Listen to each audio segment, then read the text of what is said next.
Hi, welcome to my channel, Math Made Easy with Laurel. I'm Laurel, and in this video we're going to talk about equivalent payments with compound interest.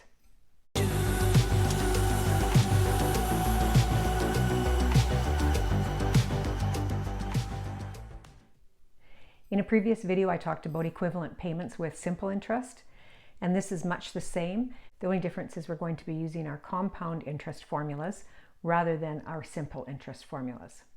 But basically, when you're doing equivalent payments, you're replacing a payment stream with either a single payment or with multiple payments. And in order to do the calculations, you need your future value and your present value formulas for compound interest. So let's just review those. Future value, which is A, will be equal to the principal or present value times 1 plus R, where R is the annual interest rate, divided by N, where N is the number of compound periods per year, raised to the exponent of n times t, where t is the time in years. For present value, our formula looks similar, except that our exponent is negative. So present value will equal future value times 1 plus r over n to the exponent of negative n times t. When you're doing these questions, because you're doing a lot of back and forth on a timeline, you might find it easier to replace A with future value and P with present value. So I'm going to do that in these formulas, and that's what we're going to use to do the calculations. So the very same formulas, but it might be more obvious what is future value and what is present value if I use these abbreviations instead of A and P. Same thing here, present value and future value. Let's take a look at a couple of examples. In our first example, it says a business is required to make 2 debt payments of $5,000 due today and another of $7,000 due in 3 months. The business is unable to pay, so it was agreed that one payment could be made 6 months from now instead, with an interest of 7.5% compounded monthly. The easiest thing to do with these equivalent payment questions is to set up a timeline and determine what your focal date is going to be. So our timeline will have today's date, 3 months from now, and 6 months from now. In blue, I wrote the original payment plan, $5,000 today, $7,000 3 months from now. However, the business isn't able to pay until 6 months from now, and at that time they're just going to make one equivalent payment, and we want to determine what that is. To make it easier algebraically, we're going to choose this as our focal date, and we have to express the value of this amount and this amount in terms of this focal date. Because these amounts are prior to our focal date, these will be present value, and we're going to find the future value of each of these. Future value of this payment plus the future value of this payment will equal the equivalent payment on this date. We know that the annual interest rate is 0.075, and because it's compounded monthly, and the number of compound periods in a year will be 12. So our equivalent payment will be equal to the future value of $5,000. So 5,000 times 1 plus interest rate of 0.075 divided by n to the exponent of, you can think of it two ways. You can think of it as 12 times the number of years. From today to 6 months from now would be half a year. Or you can just think how many compound periods, if it's compounded monthly, from today to 6 months from today, and that would simply be 6. Plus the future value of this amount, 7,000 times 1 plus 0.075 divided by 12, and that's going to be to the exponent of 3 compound periods or 3 months. When I do this calculation, I get $5,190.45. When I do this one, I get $7,132.07, and when I add those together, I get $12,322.53. So that payment 6 months from today will be equivalent to this payment and this payment on those particular dates. I want to talk about a feature on this business analyst calculator that can help you save time when you're doing these calculations. Because this value inside the brackets is going to be the same for all of the amounts, it's just the exponents that will change, you can calculate this and store it in the memory. The way you enter something in the memory is store and then tell the location where you're storing it. So when I take 1 plus 0.075 divided by 12 and total that, I get this value. And what I can do is store that in location 1. So your store button is right here. So go store and press 1. You can clear the display, but it's still in the memory.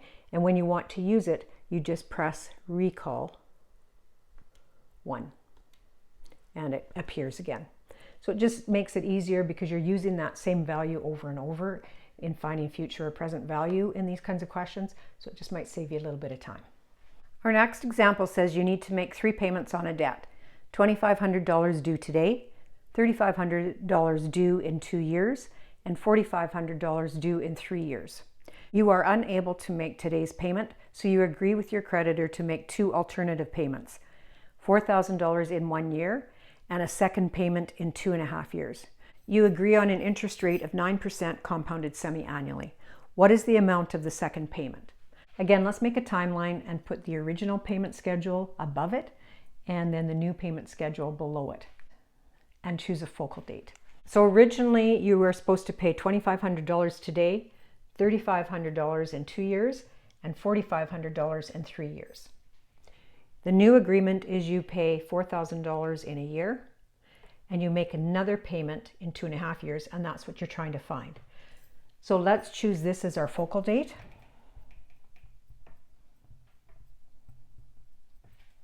Let's set up our equation. So with our equation, we're going to take E, that equivalent payment, plus the value of this money on this date. So because this is in the future, we want to know the future value of $4,000. We know R is 0.09, and when it's compounded semi-annually, that means there are 2 compound periods per year, so N is 2.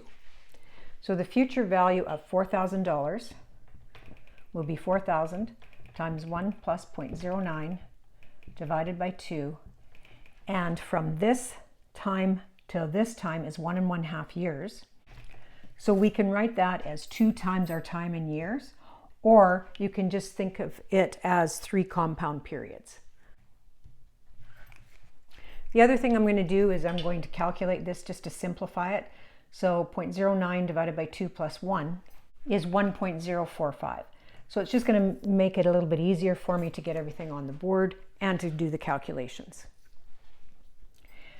So those 2 payments have to be equal to these 3 payments. So let's start with this one. This is previous or prior to our focal date. So we're going to find the future value of this. So it's going to be 2,500 times 1.045 to the exponent of how many compound periods there are from today to 2.5 years from now. That's going to be 2 times 2.5 or 5.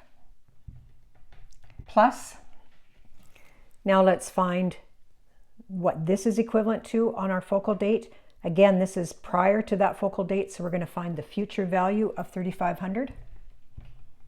So we multiply that by 1.045, and our number of compound periods from 2 to 2.5 years is just going to be 1, or 2 times half a year. You can think of it either way. Plus, now we have to find what this value is equal to on this date. Since that's in the future, we're going to find present value of that. So it's going to be 4,500 times 1.045. And from 2.5 years to 3 years is 6 months. That's going to be 1 compound period. And because we're finding present value, it's a negative. Now let's calculate each of these values.